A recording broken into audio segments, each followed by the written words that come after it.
La sélection naturelle est l'œuvre du Britannique Charles Darwin. Depuis, les scientifiques ont cherché des preuves de celle-ci.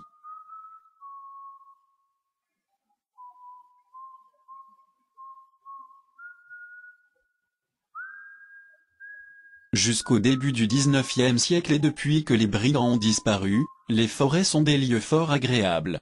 Les pluies abondantes et la douceur du climat océanique sont propices à la prolifération des lichens, végétaux gris-verts, sur les troncs d'arbres. Les oiseaux qui peuplent ces forêts ajoutent encore un charme à la promenade.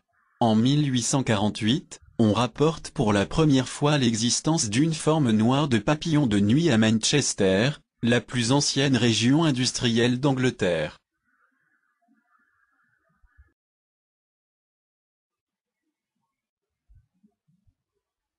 La plupart des papillons de nuit de la région sont en général de couleur claire, proche de celle des lichens. En effet, ils se dissimulent au regard des oiseaux, en se reposant pendant la journée sur le tronc des arbres. Alors évidemment, un papillon sombre, c'est rarissime. Déjà, la mutation est rare. Mais, immédiatement repéré, ce papillon se fait manger par les oiseaux. Ce sont donc ces prédateurs qui exercent une sélection naturelle. Seuls les papillons clairs survivent et se reproduisent.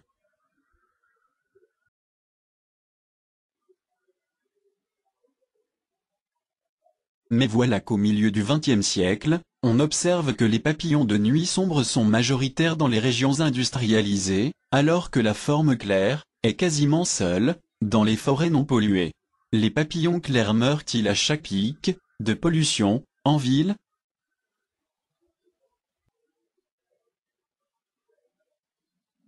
Eh bien non.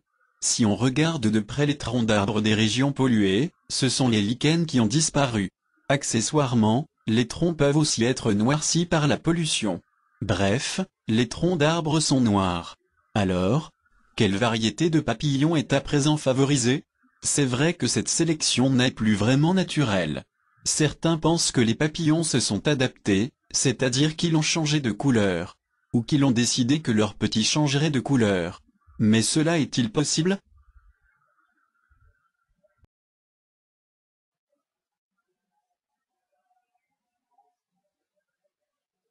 Pour comprendre pourquoi un papillon peut être clair ou foncé, il faut savoir que la couleur est un caractère héréditaire.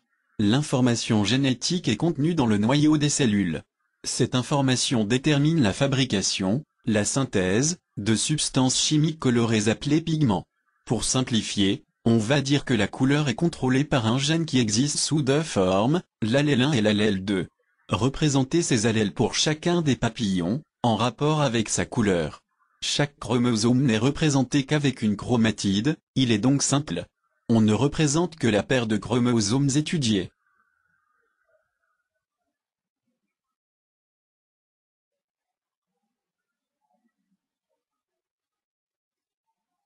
Reprenons le raisonnement sur la sélection naturelle. La population initiale était composée majoritairement de papillons clairs. Que se passera-t-il si des papillons foncés commencent à survivre dans les zones polluées ?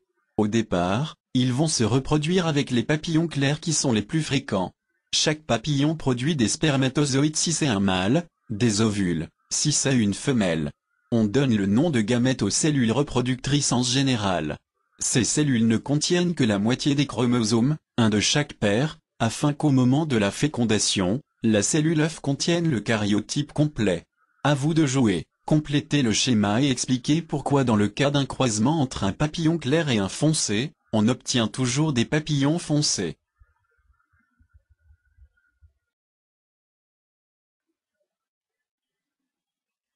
Complétez ce nouveau schéma pour expliquer la couleur des descendants, à l'échelle cellulaire.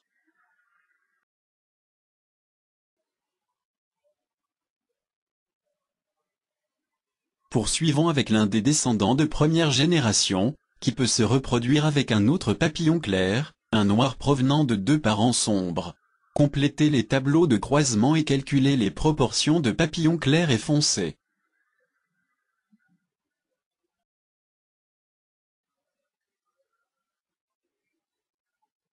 Au fur et à mesure que les papillons clairs sont mangés par les oiseaux dans les zones polluées, les papillons foncés deviennent de plus en plus nombreux et se reproduisent entre eux. Complétez le tableau et calculez le pourcentage de papillons clairs qui réapparaissent à chaque génération.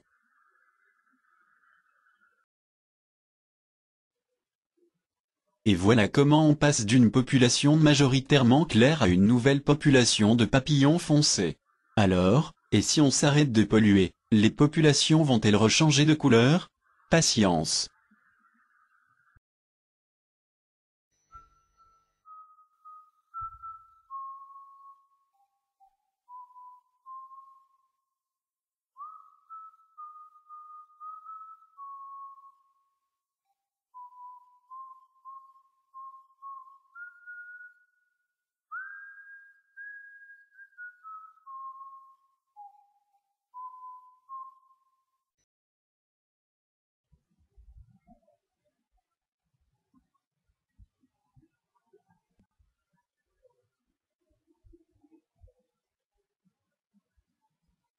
En 1955, des expériences sont réalisées pour comprendre l'origine de la survie différente entre les deux formes de papillons. La première expérience consiste à lâcher des formes claires ou sombres provenant d'élevage dans des bois de la région industrielle de Birmingham ou dans la région rurale de Dorset. Ces animaux, marqués avec une tache colorée sur le ventre, sont recapturés grâce à des pièges quelque temps après. Une seconde expérience consiste à placer sur des troncs d'arbres des deux régions le même nombre de papillons morts, clairs et sombres, et à observer quels individus sont mangés.